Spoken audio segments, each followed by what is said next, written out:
ఒకప్పుడు విశాఖలో ఎల్జీ పాలిమర్స్లో జరిగిన అగ్ని ప్రమాదం అప్పుడు చాలామంది మరణించడం, అప్పుడు ప్రభుత్వం ఇమీడియట్గా స్పందించడం, వాళ్ళకి పరిహారం అందించడం ఇవన్నీ చూసాం. కాకపోతే ఇలాంటి ప్రమాదాలు జరిగినప్పుడు పోయిన ప్రాణాలైతే తిరిగి రావు.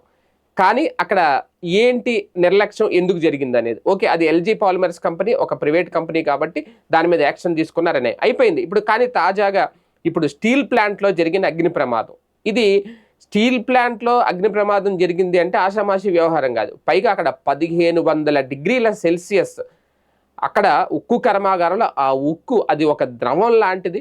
ఆ వేడి నిజంగా 1500 డిగ్రీ, మనం 40-50 డిగ్రీలు ఉష్ణోగ్రత వస్తేనే అసలు ఒళ్ళు కాలిపోతుంది, బయటికి రాలేము, కొంతమంది చనిపోతూ ఉంటారు ఆ వేడి తట్టుకోలేక. మన శరీరంలోనే అవయవాలు ఉడుకుపోయే అంత ప్రమాదం 50 డిగ్రీలు సెల్సియస్ అంటే.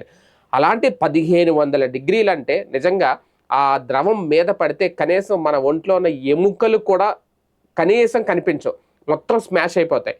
పూర్వకాలం సినిమాల్లో ఇలాగా మంత్రం చల్లితే మనిషి అలా మాయమైపోతాడు, అలాగ మొత్తం అగ్నికి ఆహుతైపోయారు. సజీవ సమాధానానికి కూడా లేదు అక్కడ, కంప్లీట్గా కాలి బూడిద కూడా మిగలలేదు అక్కడ.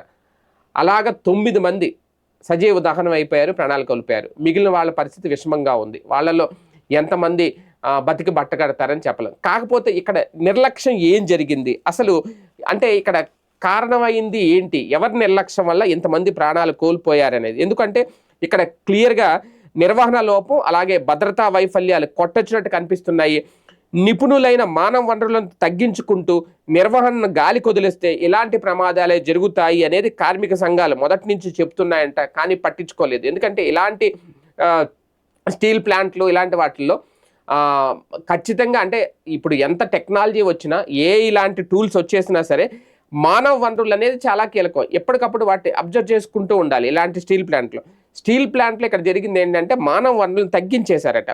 కేంద్ర సాయం కింద 11,400 కోట్ల రూపాయలు అందించినా సరే అందులో నిర్వహణకు సంబంధించి విడిభాగాల కొనుగోలుకి నిధులు కేటాయించలేదనే ఆరోపణలు ఎప్పటి నుంచో వినిపిస్తున్నాయి. అలాగే ఇప్పటికైనా ఒక ఫర్నేస్ నిలిపివేసి కోకో 1 అలాగే సెంటర్ ప్లాంట్, పవర్ ప్లాంట్కు మేజర్ మరమ్మతులు చేయాలి అని చెప్పి కార్మిక సంఘాలు కోరుతున్నాయి. కోకో 1లో సగం బ్యాటరీలు షట్ డౌన్ చేసి పూర్తిగా మరమ్మతులు చేయాల్సి ఉండగా రన్నింగ్లోనే మరమ్మతులను చేశారట. 30 ఏళ్ళుగా అవే బ్యాటరీలు వాడుతున్నారు, 30 ఏళ్ళుగా అవి మార్చుకోవాలి. అంటే ఇప్పుడు టెక్నాలజీని ఎంత అందుబాటులో తీసుకొచ్చినా సరే కనీసం వీళ్ళు 30 ఏళ్ళుగా ఒకే బ్యాటరీని వాడుతున్నారు అంటే అక్కడ మానవ వనరుల లోపం. అంటే అక్కడ వాటినన్నింటినీ చూసుకునే సిబ్బంది లేకపోవడం, సిబ్బందిని తగ్గించేయడం అనేది ఇక్కడ కీలకం. నిపుణులు ఒక రకంగా నిపుణులు అనే కొరత చాలా స్పష్టంగా కనిపిస్తుంది ఇటువంటి దాంట్లో. ఇప్పుడు ఒక పక్క ఇది సమ్మర్ సీజను, దానికి తోడు 1500 డిగ్రీలతో కూడిన ఒక స్టీల్ ద్రవాన్ని తీసుకువెళ్ళే ఒక లోపల ఒక కంటైనర్ లాంటిది అనాలి దాన్ని, అది ఒక్కసారిగా పేలిపోయి ఆ ద్రవం అక్కడ ఉన్న వాళ్ళందరి మీద పడిపోయి ఇమీడియట్గా స్పాట్లో చనిపోయారు వాళ్ళందరూ.